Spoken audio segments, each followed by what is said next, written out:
So it's all about people. It's all about people because people are doing everything. I'm not the one doing everything. People are doing everything.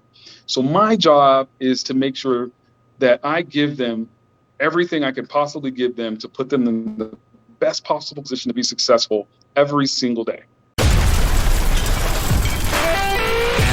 You are now listening to the Your First Steps podcast. It's great to talk about $1 million dreams, but where do we start? How do we get there? Listen up as you hear directly from real estate industry leaders on how they reach success in their fields.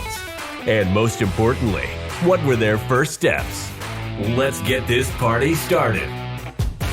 Here's your host, Eli the Real Estate Guy. Hey, how's it going, guys? This is Eli, the Real Estate Guy, and thank you all so much for coming in and watching another episode of the Your First Steps podcast. When you're talking about business structure, leadership, and strategy, I couldn't think of a better person to have on today's episode than James Lewis. James, how you doing today, man? I'm doing real good, man. I appreciate you having me, man. That's Yes. a pretty strong introduction. Hopefully I can live up to that. Awesome, cool. I definitely appreciate it. And for the few people that may not know who you are or what you do, kind of introduce yourself, let them know who you are and some of the things that you've done. Yeah, so I have a consulting company, really, is what I do, and I help businesses. Typically, my customers have at least 4 employees. The best way to describe what I do is to describe my customer and their experience. So here's what happens with my customer. So they start a business, and hopefully you have some success. If you start a business, then you have to hire some people. And a funny thing kind of happens after you start to have more success. The business grows, and then you have to hire more people. And your focus has to change. Right? The things you focus on when you just start a business are all about the nuts and bolts of your business. And the things that you have to focus on when you have a successful business are the people, right? Your job is really to develop the people. The people develop the business. And that's where I come in. I help people really make that transition and understand what skill sets they need to, number one, develop in themselves, and then number 2, develop in their people, and then how to put some structure and some process to the things in and around their business. And that's what I do. So, Awesome. I think it's a good way. Yeah, definitely. Thank you for doing that. So I first saw you on Clubhouse, and we got to see more of you as we entered, my wife and I, as we got into the mentorship with Otis. And something I just kind of noticed what your role was in the process is basically making sure everything is structured, making sure everything runs smoothly. And once I realized, okay, yeah, you're a business strategist. This is what you do. This is what basically your calling is when it comes to helping people get to the next level. It's before we scale, let's make sure that we're scaling on bedrock instead of sand, basically. And so that's Sure. something that I picked up. But I remember when we went to the mastermind, that's when I really got a chance of watching you really do your thing and explaining different concepts of business. And we'll get to that, because I think it was really interesting. And there's times where I find myself just referring back to that mastermind and it's thinking about like, okay, I remember when he drew this on the board. I remember when he was Sure. talking about urgency and important. I'm like, so we'll get to all that, which is really awesome. But I want to start off by going to your childhood. Right. So, back when you were a kid in the Lewis household, which you spelled Lewis wrong. I mean, you do Lew, it's Louis, but whatever. It is what it is. So here's the thing, brother. Uh-huh. Last names is Lewis, man. That's a last name. If that makes you sleep better at night, it's all good. Yeah, man. So when it comes to your childhood, what was it like growing up in your household? That's a great question, man. So I had it. I didn't have an amazing childhood. I think that's kind of part of my story, which is why I think I'm able to help people. I kind of grew up in just around just a ton of dysfunction.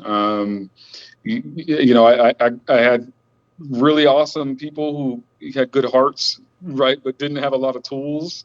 And so they didn't impart those tools to me. I was my mom died before I was 2 years old.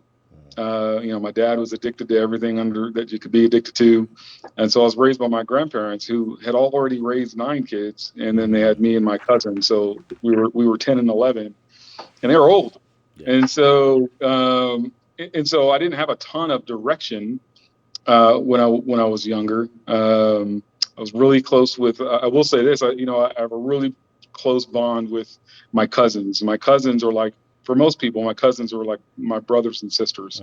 And in fact, my mom and two of her sisters married my dad and two of his brothers. Right, so we're first cousins on both sides of the family. And so we were really close, and we actually lived next door to each other. So I lived at my grandparents' house, and then one set of uncle, my cousins lived on one side, and the other lived on the other side. And so, we're really close. But I was just out running the streets, man. To be honest with you. So what was that? So when you say run the streets, what do you mean by that? Like just what does that look like? If you want to share some, because I heard the deep breath. I'm like, you don't got to share everything. Just Yeah, no. bit. So the one thing I was kind of a nerdy kid, so I wasn't out doing a whole bunch of illegal stuff or nothing like that. That just wasn't my MO. But I was just out, man, with no adult supervision. So I would just be out until 12, 1 o'clock at night when I was 11, 12. Oh, gotcha. Right. Doing nothing. I wasn't doing anything. Right. Gotcha. Okay, cool. Not what you want to be doing. Right. Right. Exactly. I feel you. So, kind of transitioning into, say, around high school into adulthood. What was that transition like? What jobs did you have? How were you as a student? And just what was that time period like? Yeah, so I was a horrible student, man. I was great while I was at school, right? So everything that happened at school, I did a fantastic job, right? All the tests, all that sort of stuff. Right. As soon as I got home, though, school was over, right? So I didn't do any homework or nothing like that. Right. I will say this, man. One of the things that I believe firmly, and I think my life's kind of a demonstration. I think that God gives everybody gifts, right? But He also gives everybody challenges.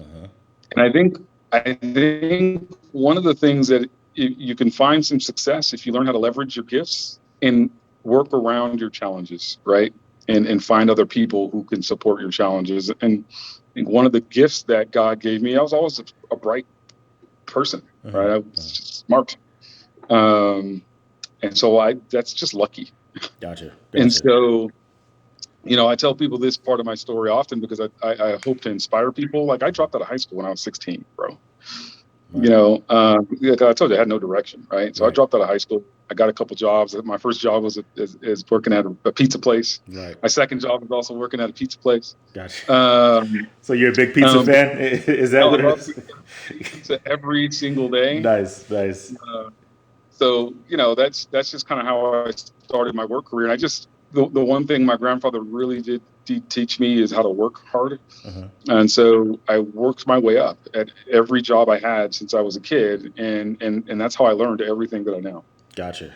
And so going from working at the different, well, actually, let me ask you this. So dropping out of high school, I know that's not something that you just woke up one day and was like, all right, today is the day. So what was the thought process as you're leading up to that? Because I've heard of people dropping out of high school, but whenever you hear about it on the end, it's usually certain entrepreneurs that end up doing other things, but you don't hear about the people that didn't become things. It's always, from when I hear it, it's dropped out of high school because I felt like I was ready to go, and some hard times, learned some lessons, bumped my head, and then progressed. So what led to that decision of, all right, I think I'm done with high school? Yeah, honestly, it was really a practical decision. So I was 16 years old. I was getting ready to have a kid. And I was so far behind in credits because I hadn't paid it. Like I told you, I didn't do anything at school, right?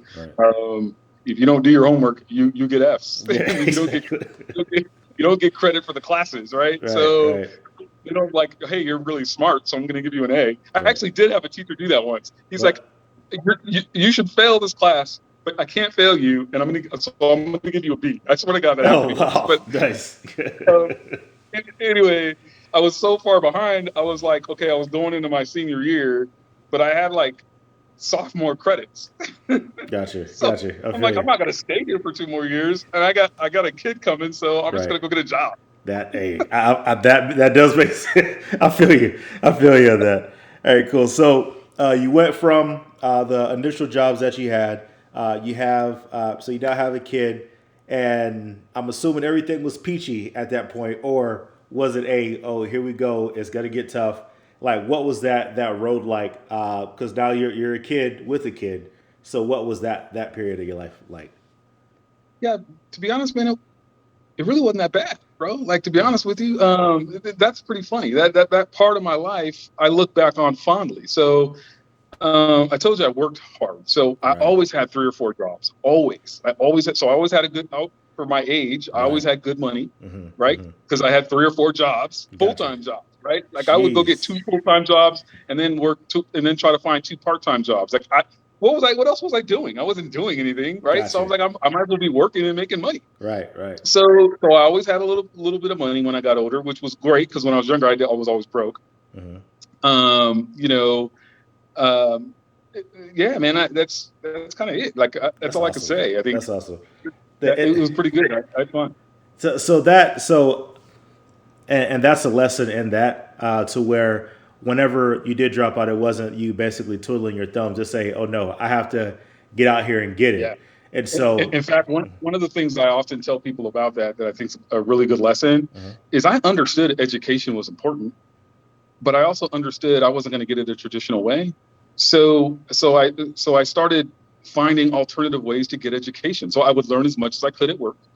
Back then, seminars were big, so I would look up seminars and take all kinds of whatever I just thought was important. I would take I would take communication seminars, I would take business seminars, management skills seminars, and then I would take classes. I would go to the junior hall. Like one of the things I realized, if you open up a college catalog, they have this thing called prerequisites, and I started reading the prerequisites, mm, and then some of them said high school diploma, and some of them did not. So what I would do is I would take the classes that didn't say I needed a high school diploma. wow, wow, And okay, so I and didn't so even know. Yeah, although I don't have a college degree, I've taken lots of college classes and I nice, took them with purpose, right, right? Like I took a business law class because I wanted to understand business law. I took a seminar on how to start a business. I took a management skills class. I took accounting classes. I took political science classes because I really love political science. In fact, I was so good at that I tutored political science. nice. So yes, I dropped out of high school. That didn't stop me from getting an education. I love it.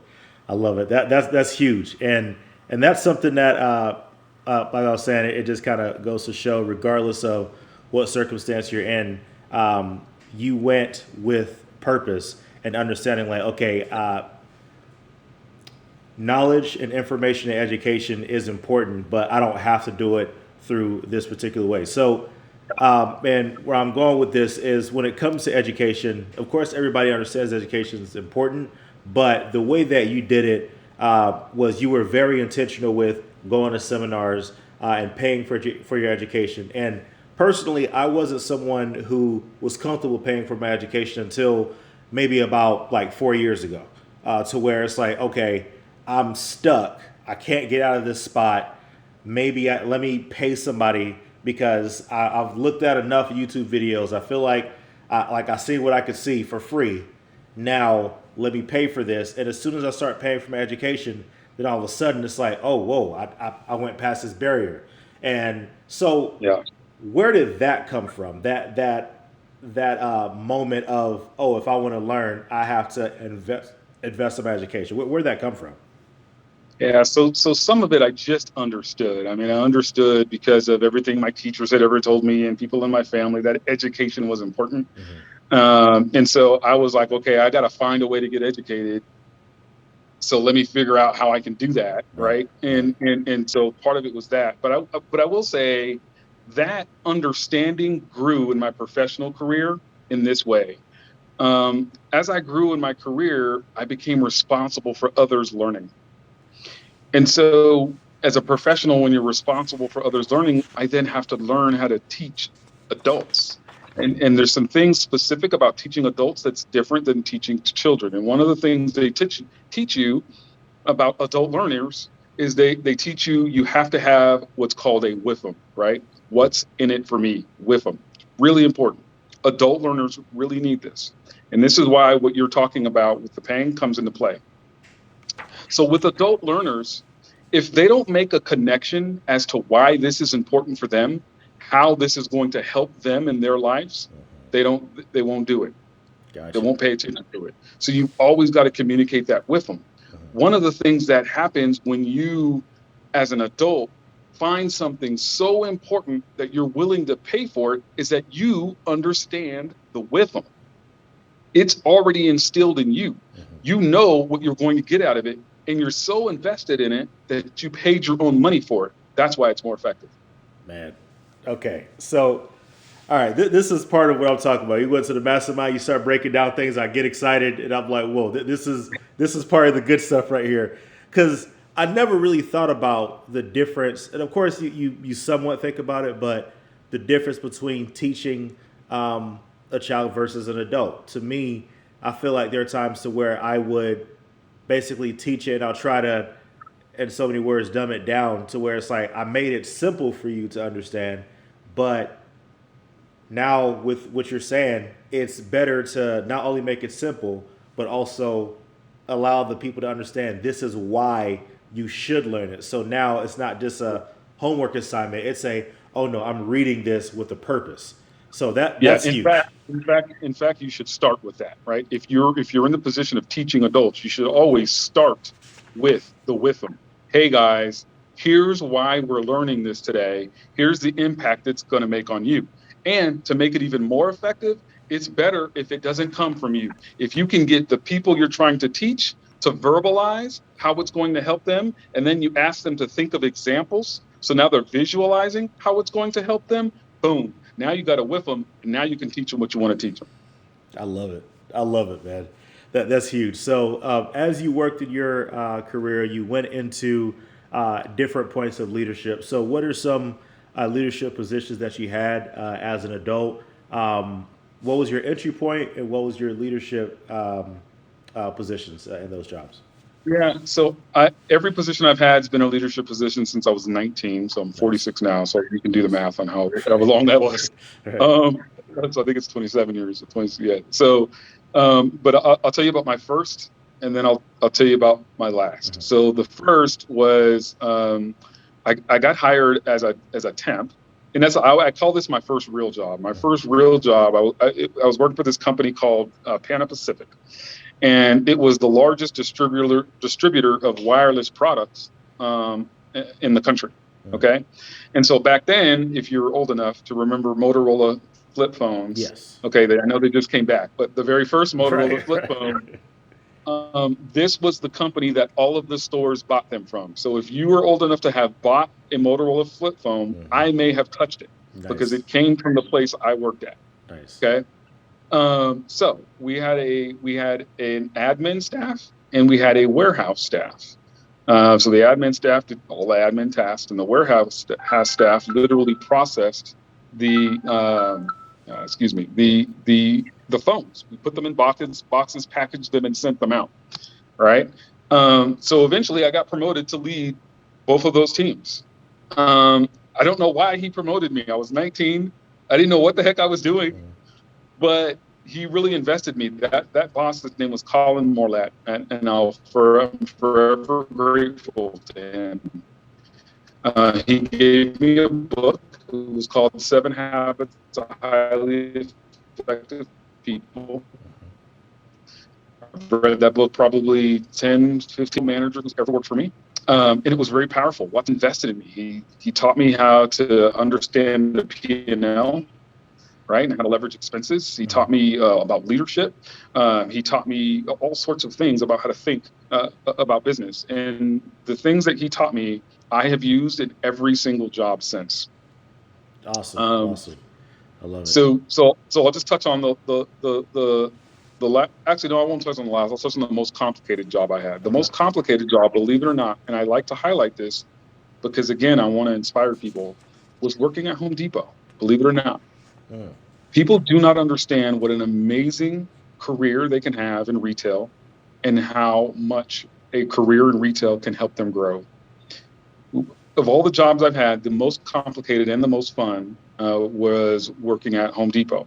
So at Home Depot, you have to understand there's 17 departments. That's Mm. 17 different businesses, right? That's 17 different I leaders. didn't even think about that. 17, so I know there's. Can you name Yes. them off? Oh my God, it's a long time ago. So Okay. there's operations, there's receiving, there's kitchen and bath, there's windows and blinds, there's doors, there's garden, which is the biggest one. There's the front end.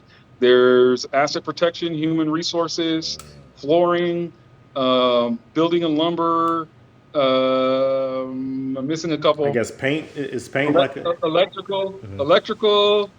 There's a few more, Gotcha, but gotcha. That's all. Cause what's interesting is you don't when you walk into the store, and I guess that's the beauty behind the machine and the system is you look at it as just one big thing. So you're just thinking about there's inventory that comes in, it gets sold, and it gets purchased.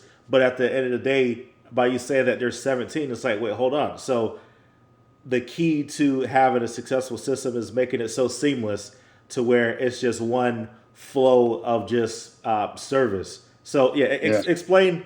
I guess explain when you were in that system.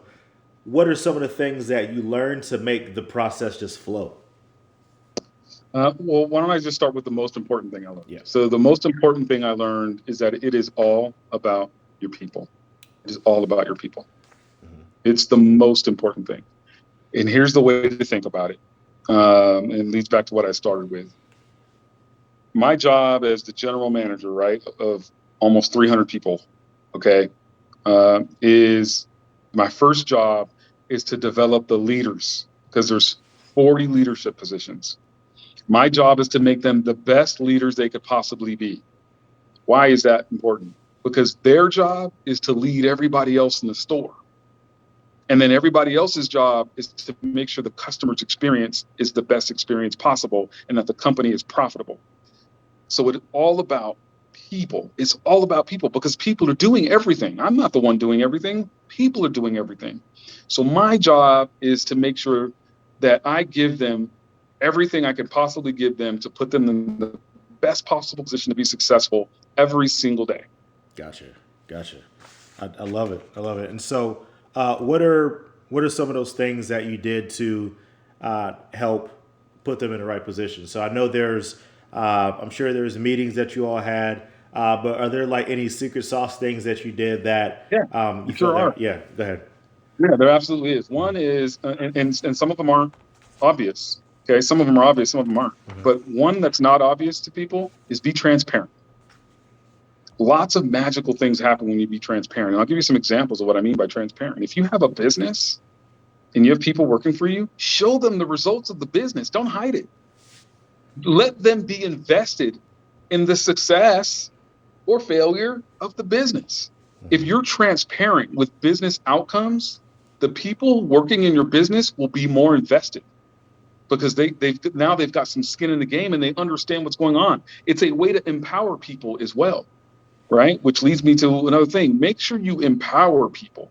There's a difference between delegating something to somebody and empowering somebody, right? Delegating something is saying, hey, can you do this? Empowering is saying, hey, let me explain to you why this is important. And now I want you to be responsible for it. Make whatever decision you wish. I'm going to support whatever decision you come up with. If it's the wrong decision, we'll have a conversation about it and we'll think about how maybe we can change it in the future. But this is yours. Nice. Right. Very nice. So I think those two things are really important. The last thing I would say is, and here's how I used to say it to my managers. I used to always tell them, you got to love your people, man. You got to love your people. You got to make love to them. And I would say it kind of tongue in cheek, like I'm joking, right? Like you got to make love to your people, man. But I really mean it. You have to love them and you can't fake it because they can tell.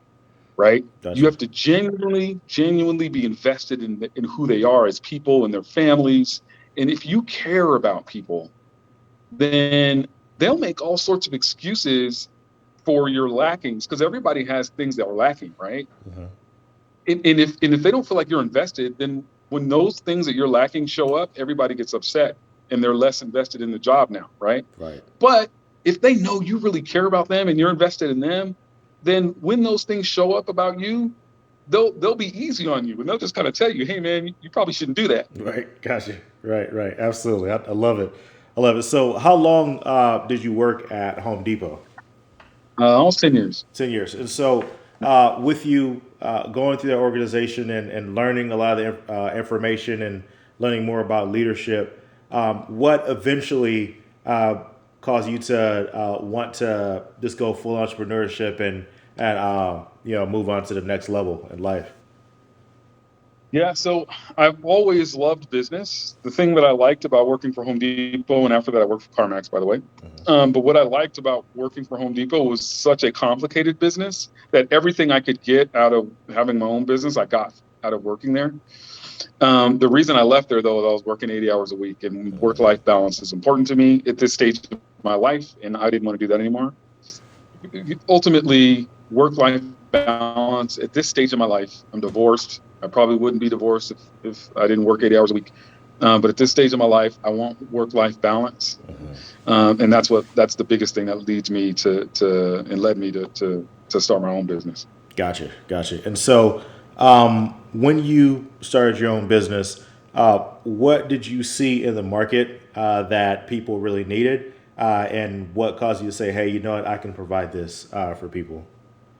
Yeah, that's a great question. So I didn't realize how lucky I was to work for these Fortune 50 companies. Like Home Depot, I think was 17 on the Fortune Wow. 100 list, right? I worked for CarMax, which is somewhere in the top 50 or top 100, something like that. Um, and I didn't realize how lucky I was because they have so much figured out already. Like they have teams and teams of people with all these initials in front and in back of their names, Right, right. right?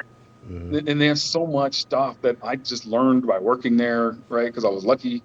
Um, and I didn't realize that most people don't experience that. Most people don't experience that level of structure. Most people don't experience that level of ingenuity. Most people don't experience that level of emotional intelligence. Most people don't experience that level of process and engagement. I just took it for granted. And as I started to realize that people out there who have businesses have that these things that to me are like commonplace, to them are super foreign. I felt like that was a way that I could really help people. Number one, improve the quality of their life, right? Because if they make their business easier to run, that they feel better, their quality of life is better, they're making more money, which also improves their life. And then one of the things that I think is really important to me, and I always talk about starting with your values, and one of mine is that employment is a noble cause, right? If you can create employment. Where I'm going with that is if I can help people grow their businesses and hire more people, then I feel like I'm doing a good thing in the world because there's more jobs being created because I exist. Nice. Very. I love it. I love it. So, before we get into the 7 rules of the successful business, there was when we're at the mastermind, you were explaining a situation where there's like the urgent versus important, and you gave the example of the Airbnb business. So, kind of explain that. And what I tell you, I've thought about that so many times since the mastermind, and it's like there's been times somewhere it's like, oh, let me go run and do this. It's like, wait, hold up. Is it important and is it urgent right now? Do I need to do that? It's like, no, if I do that now, then I won't have time to do this. So let me do that because I can push that to tomorrow and I have more time. Like, so kind of explain that whole situation because it was awesome. Yeah. And so ultimately, if you have a business, one of the most important things, and I know I always say the most important thing, but Okay. one of the most important things is how you make decisions, right? Obviously, if you make bad decisions, your business is going to do bad. If you make good decisions, your business is going to do good, right? And so one of the things I learned working at these places is that they have processes for how you make decisions. And so one of the processes that I was taught, right, I didn't come up with this, I was taught this, is, and what you're really trying to do when you're making decisions is you're trying to combine prioritization with a mentality to get things done. Okay. Like you have to be somebody who gets things done, right? But you got to get the right things done. And that's where the prioritization comes into play. And so here's how you prioritize. What you have to do is you have to weigh two things. You got to figure out two things, and you have to understand that they're separate things. First is importance, all right? And so every time something comes up and you feel like, okay, something needs to happen, I need to do something, right? Something, you read something, you read an email, somebody sent you a text, or maybe somebody called you on the phone, or maybe you saw something that makes you say in your brain, okay, I need to make a decision in my business. This needs to get done. Okay, perfect. You have to say, is that thing important? Okay. And so the example you're talking about, I was talking about somebody running an Airbnb business. And in an Airbnb business, when somebody rolls out and you have the next guest coming in, the apartment has to be clean. Okay. So as you can imagine, that's really important. Importance, the way you define importance is relevance. Okay. What's the impact? It absolutely has to get done. The apartment has to get clean. So there's nothing from an importance standpoint, the scale of 1 to 10, that's all. What is the 10? You call it a 10, like it's the most important, right? But then you have to ask yourself separately, how urgent is the thing that needs to get done? And urgency only speaks to time sensitivity, okay? And this is where people get confused. They get confused between urgent and importance. They're not the same thing. The only thing that urgency speaks to is a time sensitivity. So does this have to happen today? Or should it happen next week? Should it happen sometime this year? That's it, okay? So what you want to do is you want to prioritize those things. It's easier to visualize, right? Because you put those two things together. Either things are important and they're urgent, or they're important and they're not urgent, or they're not important, but they're urgent, or they're not important and they're not important. So you rank those 1 through 4 in the way that I just outlined, okay? And then every single time you have to make decisions, like if you could start your day literally and write down everything on your to-do list, and then you could categorize them. Everything that you wrote down on your to-do list, you could categorize. Is this an important and urgent? Is it important but not urgent? Blah, blah, blah, blah, blah, right? 1, 2, 3, 4. So you name it. Okay, this is a 1, this is a 1, this is a 3, this is a 4, this is a 2, right? And, so and then now you look at your list and you prioritize your list, okay? So the thing you combine that with is the mentality to get things done right away. The ones, they have to happen right away, right? And so the way what I explained at the mastermind is now you have something called do, delegate, delete, delay, okay? So you look at it and you say, okay, is this something I can do right now? Me personally, I do it right now. Or is this something I can delegate to somebody else right now? So I can send an email, send a text or whatever, call somebody, hey, can you do this? I'm delegating it right now. Or is this something that maybe it's not urgent, so I can plan it. That's what delay is. Delay just means plan it, put it on your calendar. Okay, so it's not urgent, it's important, but maybe it's not urgent, so I'm going to delay it. I'm going to open up my calendar right now, and I'm going to put it on my calendar and plan it. Or you decide that it's not important and it's not urgent, so you delete it. It's just, I'm going to ignore that. I'm not going to worry about that at all. Nice. So it's much easier to visualize than kind of explain, but I hope that answers your question. Yeah, absolutely. And like I said, that was very impactful, and I know it's definitely going to benefit us as we move forward. And I'd love to see a lot more lessons of yours as you maybe have different rooms on Clubhouse or just overall presentations that you'll do on these different structures. And what's interesting is you bring up the basically being lucky that we're a part of an organization that had structures in place of people that figured it out and they're able to show you systems. It reminds me of when for a little while I actually sold makeup for a company. Right on. Yeah, and this company, so this was back when I was living in Dallas, And it's a long story, but basically, I was looking for a job at the time, and they're like they work with the Dallas Mavericks. There's a different organization that works with the makeup section. So I'm like, all right, I want to work with the Mavericks, so let me do that. But once I got in, it was like, okay, well, we got you on makeup duty, and I'm like, wait, whoa, I don't want to sell makeup. Like I thought I was Well, gonna do the Maverick stuff, and so it was like after they did that, they said, well, we already got that spot full, but by selling makeup, it's gonna be worth it. You're gonna learn a lot about sales. And in my mind, I was looking at it from a standpoint of like, okay, I got this sales job because I need to learn about sales. It's gonna teach me about people, and I right. went in with that intention. But at the same time, I was like, I didn't think they was gonna have me selling makeup to do that. And so as we went in, I remember every day before we went out, we would have our lessons, and they would just show different lessons of different concepts of sales, identifying different personality types, learning how to create like anticipation and like impulse buying, and just all these different things that they taught. And Yeah, yeah, I just remember like to this day, I still have the journal that I took notes in from that, and every now and then I'll just go back and I'll be like, "This is," like you said, I'm lucky that I have the opportunity to be in that sales position because it helps me with wholesaling. It helps me with being able to speak with different motivated sellers, identify personality types, know when to push, know when to back off, and it's been huge to be a yeah. part of personally. And just as a guy selling makeup, right? Like to be successful at that, the things that you're talking about, right? Matching, the customer profile and all that sort of stuff, and Mhm. personality, right? There's a lot of adaptation that you have to do to be able to do that successfully. That's what a great job, what a great Yeah. opportunity to learn. That's fantastic. Yeah. It was definitely great. So, going into the 7 rules of a successful business, explain those different rules that you have for that. Yeah. So the way to think about it is a thread, right? Because these aren't things they're not steps that you do this and then you do this and then you do this. It's really a thread that all works together, and certain actions that you take leverage multiple at one time.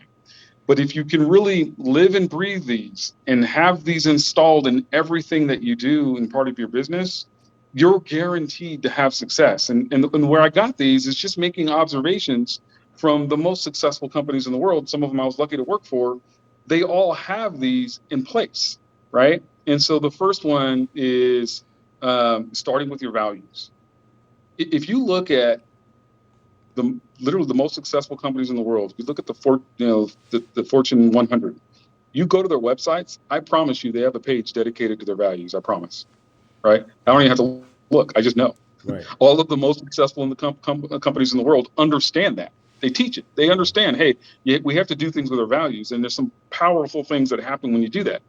It's really about attracting people. Remember what I talked about earlier? People are the most important thing. Why? Because everything is about people. Your employees are people. Your customers are people. Your vendors are people. Everybody is people. Mhm. And when you lead with values, and when you do things and you install that your values um, are kind of living and breathing in what you do, you naturally attract people who are in line with your values. So your customers are going to be in line with your values, which is going to make them more loyal, which is going to make them spend more. Okay. Your employees are going to be in line with your values, which is going to make them be more invested in what you're doing as a company, and it's going to make them work harder. Okay. Mhm. Your vendors are going to be in line with your values, so they're not going to do things stupid out there that you're not going to agree with, right? Right. So starting with your values and installing your values in everything you do is really, really important. Okay. Mhm. Um, so I always start there. The second one is process plus behavior equals results. So this is how this was taught to me. You think about it like a math problem. Okay, this is a math problem that literally solves every single business problem that there is. Okay, there are no exceptions. If you say, "Hey, I'm having a problem selling this," okay, do you have a process in place? Have you identified what behaviors support that process? Because once you do those two things, the results are automatic. Okay. Gotcha. So if you think about your makeup selling job, for example, I know that there was a process for how you talk to customers, right? Absolutely. Right? So you put those things together, the results are automatic. So that's really important. Number three, build a team. Okay. And that just goes back to what I talked about before with people, right? Everything you do through your people. After you build your team, number four, you develop them through competencies. So every single job on the planet has competencies, which is just a set of behaviors that you leverage to be successful. The example I give so that people can really visualize this is think about a preacher. Okay. A preacher leverages the competency of communication. And as you can imagine, if you're a preacher and you're not a very good communicator, there's not going to be a lot of people in your church. Right. Right. Okay. So as you develop your communication skills, you automatically become a better preacher. Okay. So what I say to people, it's not about the thing. It's about your professional proficiency at the thing. Okay. So if you develop the skills and the behaviors that you leverage to be successful for a particular role on your team automatically gets better, then for your business automatically gets better. Gotcha. Okay. Number five is one of the most important ones. Good business decisions are made based on data. They're not made based on emotion. The reason that's important, and the reason that's a two-part sentence, is natural human tendency is to make decisions based on emotions. Okay. It's also important to understand how the mind works and how the mind makes connections. So you do a thing, okay? And what the mind remembers is, hey, we kind of did this thing and it seemed to work, so let's keep doing that thing, right? But that's not how you make decisions. Okay, that's the most. You have to look at data, and what does the data say that you should do or should not do? Okay, good business decisions are made based on data, not emotion. Six is you got to have a plan. You have to have a plan. Period. Everything you do, you have to have a plan. That's how you get execution, right? So you want, for example, if you have a team and you want to lead that team, hand them your plan and say, all right, everybody, let's get behind this plan. Right? If you don't have a plan, what are they going to get behind? So having a plan is really important. Okay. And then the last thing, accountability delivers results. Okay. And so the way to think about that is, you've probably heard, inspect what you expect, things like that, right? That stuff is all true, man. It is all true. Okay. The things that you shine a flashlight on, and the things that you pay attention to, those are the things that are going to improve. You have to have accountability in your business. Gotcha. I love it. I absolutely love it. So, with that, and you touched on the process plus behavior equals predictable results. So, let's just say and you kind of touched on this. If someone they have a business to where it's not running as efficiently as it should, so your whole process of first dissecting their business is going to that formula, basically the process, behavior, and results. That's where you start off at, basically. No, where I start is I evaluate them. And so the first thing to understand is who they are and how they make decisions. So I have people take a personality profile. And there's a lot of them out there. The one I use is called Strengths, right? It's literally called strengths.com. And the reason I use that one is it's very simple to understand. Some of them out there are really complicated, and they don't need to be that complicated, to be honest with you. Right. So this one's color coded, like you're either red or blue or yellow or green. That's it, right? Gotcha. And so it's not a ton to remember, but it's very predictive, right? If you're red, for example, you're a person who's very direct, right? You want things done right now. It says a lot about how you communicate.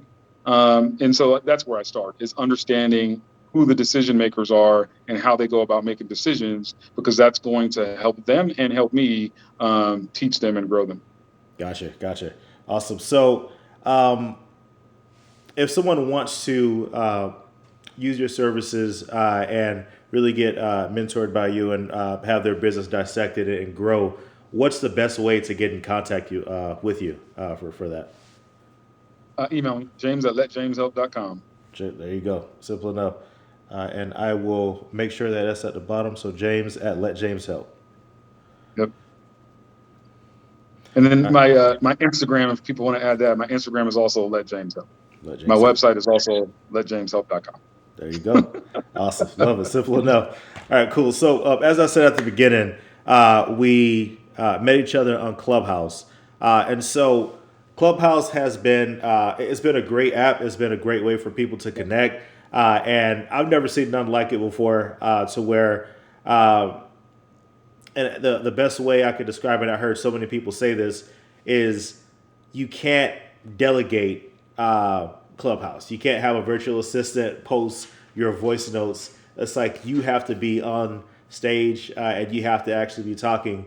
And something that I touched on when I was speaking with Otis, he was explaining how basically people can sense the BS basically. And what I've noticed while I was on the app is there are some folks that were there to share knowledge because they just love sharing what they're sharing. But then there's other folks that were concerned about getting followers. So you'll see them hop in like, hey, I'm here. I got things for sale. I'm out. And you see them jumping from room to room to room. But you guys have been very consistent with like, okay, we're not jumping from room to room. This is the room that we're doing. And if you see me in another room, it's because I'm in another room, not because I see that there's 10 hot rooms right now and I got to touch all of them. So first, how did you find out about Clubhouse first? Oh, Otis. Otis was on Clubhouse, and then he sent me a text. He's like, "Dude, you got to get on Clubhouse. This is awesome." Gotcha. And then that's how I found out about it. And then I got on after him and just kind of started listening to people and kind of figuring out, where I fit in. Gotcha. And so, with figuring out where you fit in, what attracted you to staying on the app? And once you actually start using it, what did you see when you were there, and when did you realize like, oh, I could really help out some people here? What I really love is I love the interaction that you have. So in the forums in my career, there's been a lot of time where I'm teaching people in a group forum, and Clubhouse feels very similar. And when I'm doing that, that's very interactive. Right. And so I love the fact that on Clubhouse, people get to get on stage and they can ask a question, or they can talk about something they did, and I can listen to it and I can say, well, hang on, I understand that issue that you're talking about. Here's how I think maybe you can think about it. Right. And so I love the two-way interaction. I think that's fantastic. It's very unique to Clubhouse, because it's instant, right? It's a conversation. Right. It's not like messages. You can take the time to craft it and make sure you know what I mean. Exactly. But in Clubhouse, you really get to have that instant interaction and dialogue with people, and that's what I love about it. Gotcha. Awesome. And so, at this point in the podcast, what we do is we talk about 3 books that would help people in their journey. So in terms of leadership and business structure, what are 3 books that you would recommend people read if they want to be a better leader? Yeah, so the first one is absolutely 7 Habits of Highly Effective People, right? In fact, for me, if I had a top 5, the first 3 are 7 Habits of Highly Effective People. Nice. And the reason I say that is I have often gone back to that book throughout my life, and it's a book that seems to grow with you, wherever you're at in your journey as a leader, in your journey in life, and not just leadership in business, but leadership in your life. There's something in that book that's going to speak out to you in a different way than how you read it before, even though they're the same words. Yeah. And so it's absolutely my number one recommendation. There's a reason I bought it for every manager who's ever worked for me. Nice. The second one is called True North. I can't remember the name of the author, but it's about finding your authentic leadership style. And I think that's really important. Even as I've helped people develop their communication, this has also been a good book because it's important to communicate from an authentic place. But if you can really start to figure out and put some effort and energy into knowing who you are and how that's molded you in your perspective as a leader, it really helps you be more of an effective leader because you can lead from an authentic place. And so I highly recommend that book. Then the last one I would recommend, there's actually a couple. So here's the one I'll go with. I would say Start With Why, by Simon Sinek. He talks about a lot of the things that I've talked about. None of the things he talked about sound or feel new to me, because they're really things that I've been around and people have been teaching me for decades. But I love the way he talks about it. He just talks about it in a way that's clearer and better than everybody else. Start With Why is powerful.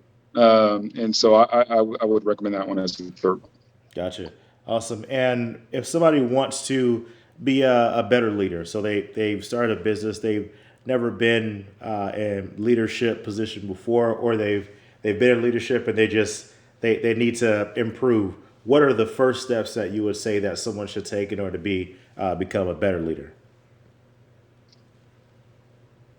So I'd say the first thing is read the book, 7 Habits of Highly Effective People. I'd say that's the first thing. I hate to sound repetitive there, but I'd say that's the first thing, because you're going to learn a lot of things about how to do that. But the second thing, and this is just kind of a 1B, is recognizing that leadership is important. So like if you're a person who wants to be a better leader, you're already halfway there. It's funny, I met this guy on a plane recently to one of our events.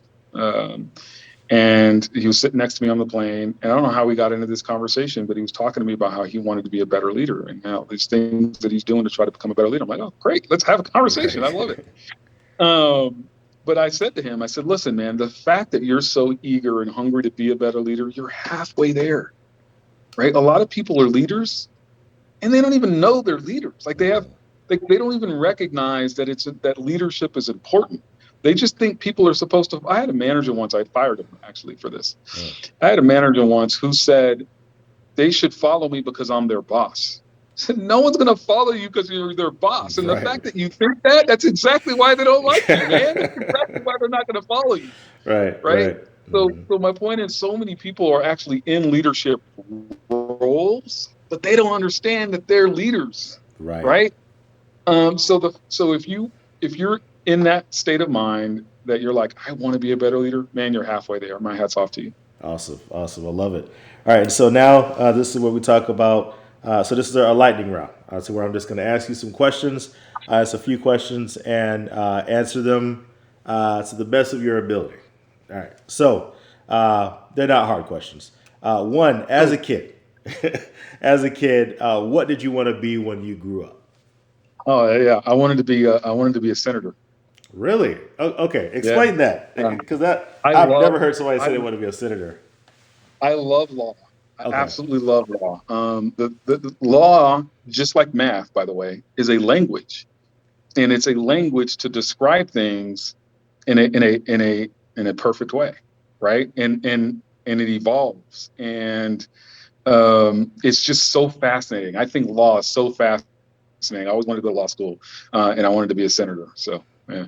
Gotcha. That's. I've never heard someone say they want to be a senator. That's so specific, and I like that answer. I really do. All right. So, do you have any hidden talents? Any hidden what talents? Hidden talents. Yeah. Yes, I have a really stupid talent. I have a couple actually, but I think the one that I would just say is the funniest is. From the year, I would say 1950 to maybe 2005, I can listen to a song and I can tell you the year that it was made, even if I don't know the song. I've never heard it before. That's kind of cool. that is kind of so okay. That's interesting because there was my wife and I were at some spot getting food. We're getting some Thai food, and they had this old song playing, and I remember we're just kind of dancing around, and then it's like, oh, you know what? What do you think this is? Like 1960s, and she's like, oh, I have no idea. Like it could be anything. I'm like, wow, so it could be 2010. You don't know, like 60s and 2000. It's the same thing. But it was interesting how I know that every decade has a sound, but I wonder. So okay, this is my question for you because Now you talk about some Yeah. interesting stuff. All right. Um, what was it? Like the surfing in the USA, that song, right? Uh-huh. Is that 60s or is that 50s? So that's getting right to the beginning. So that's 60s. 60s. Okay. 60s, early 60s. Gotcha. So here's why it's tougher once you get into the 60s. Okay. When in the 70s, synthesized music came to be, okay? And we had all these synthesized electronic instruments. And so sounds started to change every 2 to 3 years as they were with trend, which is why I know the year because I know the trends and I know the actual instrument. So I can say, oh, that was made with a Kurzweil, or oh, that was made with a Korg Triton, or oh, that Nice. was made with a Yamaha or a Roland, or oh, that's a electric, right? So I can hear those subtle differences because I was so much into music, right? Gotcha. In the 50s, they were still just playing instruments, so it's harder to know. In the 60s as well, it was really starting the late 60s and early 70s when that started. Gotcha. So what got you into music? So I was a music family man. Grandfather played the trumpet, and so I was always listening to old school big band music and jazz. When I was a kid, I played when I was like 10. My dad took me to a music store and was like, "Hey, pick an instrument, and we'll get you some music lessons." So I started playing the drums. Nice. When I was 10, I was in the band. So I told you I was nerdy, man. Right. I was in the band when I was in junior high school and high school. So that's what it was. Gotcha. Very nice. All right, cool. I'm learning some stuff about you. Okay. And so the last one. All right. So this one, the last one, I try to make it difficult. Sometimes people answer right away. I don't know, but I really put some thought into this one. So I want you to take your time. Let's go. So, would you rather live the same 2 days 10 times, or would you want to have the ability to see 10 minutes into the future?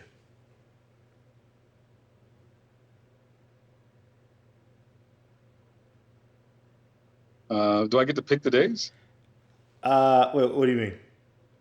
Like I asked the question Okay, again. so have the The ability same to, 2 days. so live the same 2 days. So it's not a you can go back in time and live those 2 days from back there. It's a like today, I can live today and tomorrow 10 times, or at any moment in time, I just can see what happens in 10 minutes. Oh, I definitely want to know what happens in 10 minutes. Really? Okay, Yeah, why? Why is that? Why would yeah. you rather do the 10 minutes instead of the because the reason why I say this is it's the 2 days, 10 times in a row, and then it just continues from there. But you would rather the 10 minutes. Yeah, What is I your feel. reasoning for this?